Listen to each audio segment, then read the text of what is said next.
G'day guys, hope you're all doing really well this evening, or whatever time it is in your part of the world. If you're Australian then it's evening, so hope you're having an awesome day, and I'm going to do a film review this evening.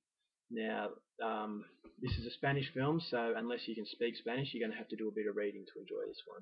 So I apologise to all of you who don't like subtitles, but anyway, this is a subtitled film.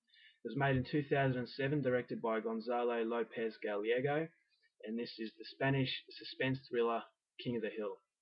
Now this film opens up with Quim, the main character, played by Leonardo Sbaraglia. Sorry, I'm really bad with pronouncing these kind of names, so I butchered it, but yeah, that's what I think his name is. Anyway, he plays the main character Quim, Q-U-I-M. He's driving through the countryside. This is how the movie opens up. Now, the Spanish countryside, it's beautifully shot, so already you get an idea of how good the director is at setting this movie. Anyway, he's driving through and he stops at a gas station. He needs to fill up his car with more gas, and he needs to use the payphone to call his ex-girlfriend because he wants her back. Anyway, halfway through this phone call, a young lady enters the gas station. Her name's Bea, or B, one or the other, played by Maria Valverde. Yeah, and she starts walking around this gas station and stealing chocolates. She's putting them in her pocket. And the attendant working at the counter is unaware of this, but Quim sees it. Anyway, at the end of the phone call, Quim hangs up and he needs to use the bathroom. The men's is out of order, so he has to quickly use the women's. And inside the bathroom, he sees Bea. One thing leads to another. She begs Quim not to tell the attendant that she's been stealing because she noticed that Quim saw her. So anyway, one thing leads to another. This woman's pretty strange. But anyway, yeah, one thing leads to another, and there's a moment of passion. I thought that was pretty random, but it's revealed that Bea used this moment of passion to distract Quim so that she could steal his wallet. So by the time Quim discovers that his wallet's been stolen, Bea has already taken off in her car. So Quim's furious and he gets in his car and chases her. And this chase leads Quim down this lonely road and leading into the hills or the mountains. And before too long, Quim loses Bea's car and becomes lost. So he's trying to find a way out off this mountain, and then he hears a loud bang. So he stops his car and gets out, and he's walking around inspecting the car, and he notices there's a little bullet hole in the front of it. Now he's really confused by now, and then he hears a dog barking, and he looks behind him, and in the distance on the hills is a man with his dog. He's got a sniper rifle in his arms, and he takes aim and shoots Quim from long distance just above the knee. So Quim is in a lot of pain. He hobbles back into his car and takes off. So he has absolutely no idea why he's the target of this gunman. But then a few miles down the road, he notices Bea's car's off the road and her tire's been shot out. So she's been the target of this unknown attacker as well. And so Quim and Bea, they don't really know each other. Quim doesn't trust Bea for obvious reasons, but they soon figure out that they have to work together and trust each other to get off this mountain alive because they're being stalked by this unknown gunman. So that pretty much sets up the film. It's the kind of film that you'll benefit from with limited description, so I won't go into the story any further. But I have to say I was really, really surprised by this film.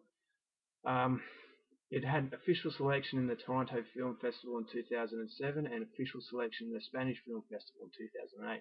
So while I hadn't heard of it, it has been recognised as a decent film. If you're a fan of films like Them, the French suspense film, you'll probably like this one. It's a lot different from that. And it also has similarities with Eden Lake, the British thriller suspense film. Completely different from those two films, but there are suspenseful moments in this. Not as suspenseful as Them, and it's not as brutal as Eden Lake. So it stands up on its own 2 feet. It's not a copy of those two films, but if you like those sort of films, you definitely get something out of this one.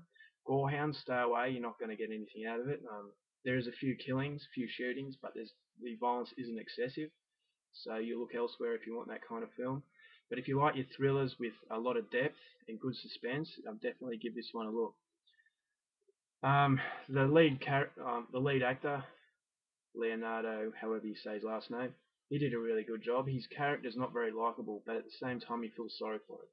So the character's not exaggerated to the point where you can't stand him and want him to die. And Bea, who's the other character played by Maria Valverde, um, she's very mysterious and she did a really good job. She's pretty beautiful as well. Um, yeah. Um, but yes, definitely.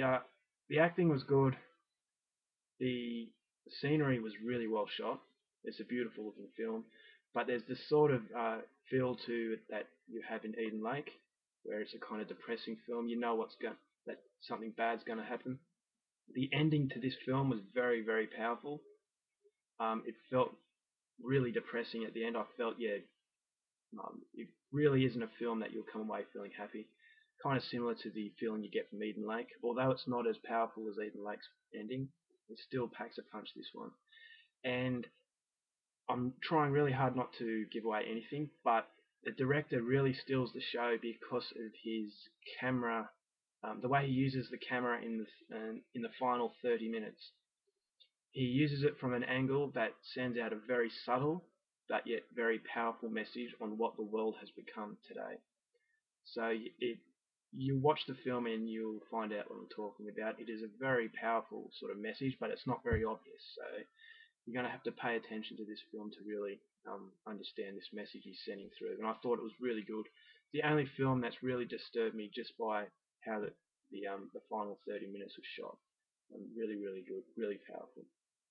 So my only criticism of the film, I thought in parts it was a bit quiet. It didn't have sustained suspense all the way through. There was a moment of suspense here, then it was a bit quiet, and then another moment of suspense. So my one criticism is they should have had a bit more suspense in it, but it's definitely a really good film. I highly recommend it. I really, really like this one. Um, it was a blind buy. I had no idea what it was going to be like. I'm a fan of Spanish thriller or Spanish cinema in general, and this didn't disappoint me. And so yeah, if this sounds like your kind of thing, I would definitely recommend you go and see it because it's a very powerful film. You'll feel sorry for the character at the end, the main character. He goes through an absolute ordeal, and I wouldn't know how I would react if I was in the same situation. Yeah, a very, very powerful film and very, very good. All right, sorry. That's my review for tonight. I'll be making another review fairly soon, I hope. I've got a bit of free time over the next few days. I'll do one. Hope you enjoyed this review. Hopefully this gets your interest and you go out and see it. That's it, guys. Have a good day. Thanks for watching. Bye.